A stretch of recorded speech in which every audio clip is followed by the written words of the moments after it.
Good morning students. आज हम गुजराती में चैप्टर 7 करने वाले हैं, जिसका नाम है विचार्य विनानु परिणाम। यानी कि कोई भी काम अगर हम बिना सोचे समझे करते हैं तो उसका परिणाम हमें हमेशा गलत ही भुगतना पड़ता है। अब हम आगे स्टोरी देखेंगे। सबसे पहले हम समानार्थी शब्द करेंगे। टाइम का होता है वक्त, समय, काल। ट्रिक का होता है युक्ति, प्रयुक्ति, उपाय। मॉर्निंग का होता है सवार, प्रभात, उषा। क्लेवर का होता है चतुर, होशियार, बुद्धिशाली। ग्रुप का होता है झुंड, टोलू, समूह। इंटेलिजेंस का होता है बुद्धि, मति, प्रज्ञा। यानी कि ये सारे समानार्थी शब्द हैं। नेक्स्ट विरुद्धार्थी शब्द, यानी कि सीधे शब्द के अपोजिट वर्ड। सक्सेसफुल यानी होता है सफल, और अनसक्सेसफुल यानी होता है निसफल, यानी कि जो व्यक्ति सफल ना हो, सक्सेसफुल ना हो। फ्री यानी होता है आज़ाद। स्लेव यानी होता है गुलाम। फुलिस यानी होता है मूर्ख। क्लेवर यानी होता है चतुर। डीप यानी होता है ऊंडो, यानी कि ज़्यादा गहरा।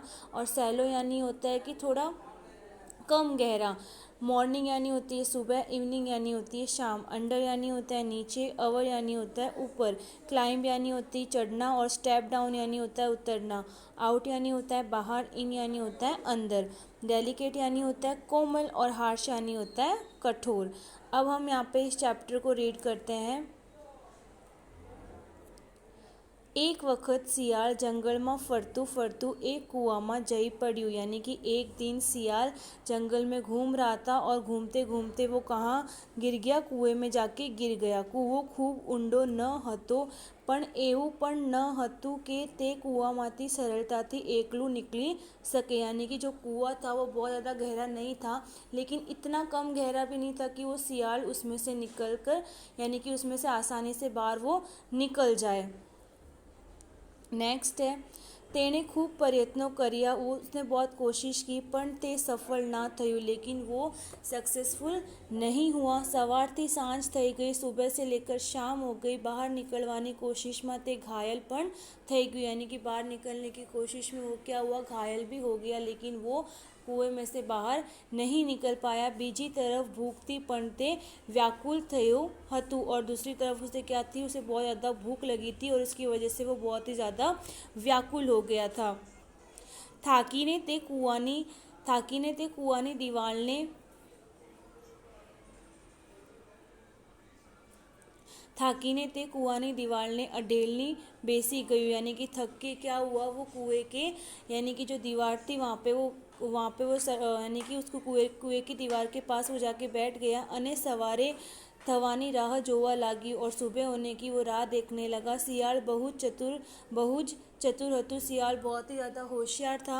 એને ખબર હતી કે સવાર થતાં જ કોઈક તો આ બાજુ આવશે જ, અને પોતાના बुद्धि बलती थे कुआंમાંથી आज़ाद થઈ जैसे। और उसको पता ही था कि जैसे ही सुबह होगी, सुबह यहाँ पे कोई ना कोई तो आएगा ही, और वो अब क्या करेगा, अपनी चतुराई से इस कुएं में से आसानी से बाहर निकल जाएगा। जेम तेम रात तो वीती गई अने सवार થઈ ગઈ। जैसे तैसे रात तो चली गई, और अब क्या हुआ, सुबह हो गई। ત્યારે જ પોતાના ઝૂંડથી છૂટા પડીને એક બકરો ત્યાં આવી ચડ્યો અને બોલ્યો। और क्या हुआ, वो जो बकरा था, यानी कि जो बकरा था वो अपने झुंड से अलग होकर उस कुएं के पास आ पहुंचा, और उसने कहा, अरे भाई सियाल, તમે કૂવામાં શું કરો છો? उसने कहा कि सियाल भाई, तुम इस कुएं में क्या कर रहे हो? बकराने જોઈને શિયાળના મનમાં બહાર આવવાની युक्ति આવી गई। यानी कि जैसे उसने बकरे को देखा, और उसको देखते ही सियाल के मन में बाहर आने की युक्ति आ गई, यानी कि उसके दिमाग में एक आइडिया आ गया। ते बोली, उसने कहा, अरे बकरा भाई, हूँ तो घास खाई रही हूँ। उसने कहा कि अरे बकरा भाई, मैं तो क्या खा रहा हूँ, घास खा। उसने क्या कहा बकरे को कि मैं तो घास खा रहा हूँ। खूब ज कोमल अने लीलू लीलू घास છે। यानी कि यह घास बहुत ही कोमल और लीलू लीलू यानी होता है हरा हरा घास है। वाह वाह, आओ भाई तमे पण आओ। यानी कि उसने ऐसा रिएक्शन किया कि उसे वो घास खाने में बहुत ही ज़्यादा मज़ा आ रहा है, ताकि क्या वो बकरा उस कुएं में आ जाए। जंगल में आवीने जेणे आ कुआનું स्वादिष्ट घास नहीं खाधु, तेनु तो जीवन ज व्यर्थ है। उसने कहा कि अगर इस कुएं में आकर किसी ने अगर ये स्वादिष्ट घास नहीं खाया तो उसका जीवन क्या है, व्यर्थ है।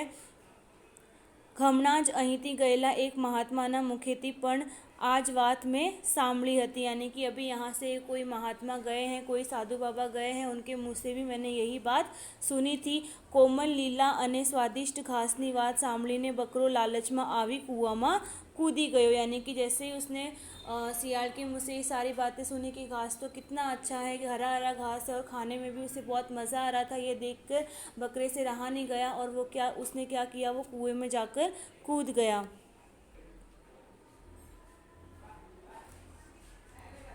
सियाल तरत च छलांग लगावीने तेनी पीठ पर चढ़ी गયું और सियाल ने क्या कहा, जैसे ही वो बकरे ने उस कुएं में छलांग लगाई, उस बकरे के ऊपर पैर रखकर और उसने पीठ पर यानी कि वो चढ़कर वो सीधे उसने बाहर छलांग लगा दी અને બીજી छलांग कुआंમાંથી બહાર निकली गई, यानी कि पहले तो उसने उसकी पीठ पर छलांग लगाई और दूसरी छलांग में उसने क्या किया, वो कुएं में से बाहर आ गया। પછી बोलियो, फिर उसने कहा, भाई बकरा तू खूब જ लोभी અને मूर्ख છે। बकरे ने क्या बोला, सियाल ने बकरे को क्या कहा कि तू बहुत ही ज़्यादा लोभी और लालची और मूर्ख है। कुआं में घास नहीं अने सियाल घास नहीं खातो, यानी कि कुएं में क्या है, घास नहीं है और सियाल क्या होता है, कभी भी घास नहीं खाता है।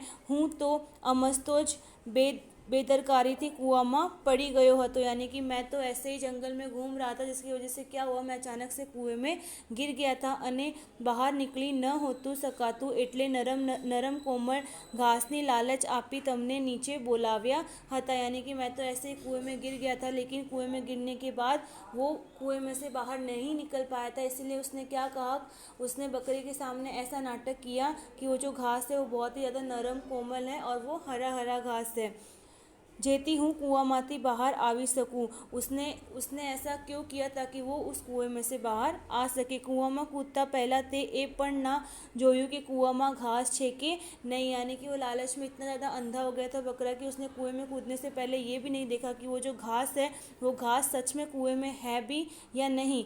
बकरो ए सांभળી मैं करवा लाग्यो અને बोलियो, હવે હું બહાર કેવી રીતે આવીશ સિયાળ ભાઈ। बकरा क्या किया, बकरा मैं करने लगा और उसने सियाल से पूछा कि अब मैं बाहर आ सकता हूँ कि नहीं, अब मैं बाहर कैसे आऊँगा।